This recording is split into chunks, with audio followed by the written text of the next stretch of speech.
Саламатсыздарбы, урматтуу Кызыл Квадрат каналынын көрүүчүлөрү. Сиздер менен бүгүн кайрадан спорт жаңылыктары.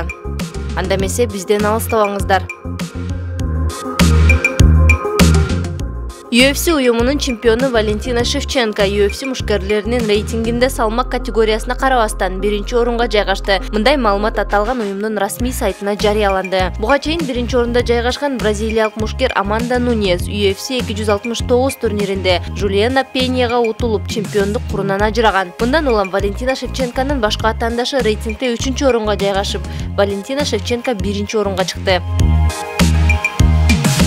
Ал эми күрөш боюнча өлкө чемпиондугу 2022 жылдын январь айында өтөт. Бул тууралуу күрөш федерациясынан билдиришти. Маалыматка ылайык, өлкө чемпиондугунда алгач эркин күрөш боюнча балбандар күч сынашат. Эркин күрөш боюнча мелдеш 12, 13, 14 январь күндөрү өтөт. Ал эми грек-рим боюнча мелдеш 14 январдан 16 январга чейин белгиленген.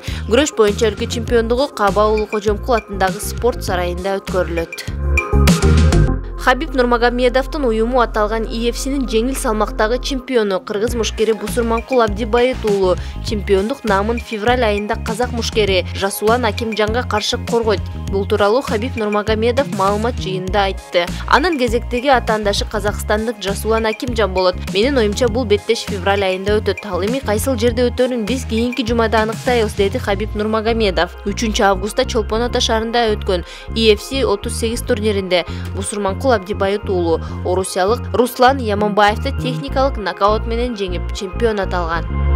Достор, биздин каналдан алыстабастан видеолорго лайк басып, ошону менен катар подписаться кнопкасын басып кетүүнү унутпаңыздар. Алдын ала чоң рахмат, саламатта туруңуздар.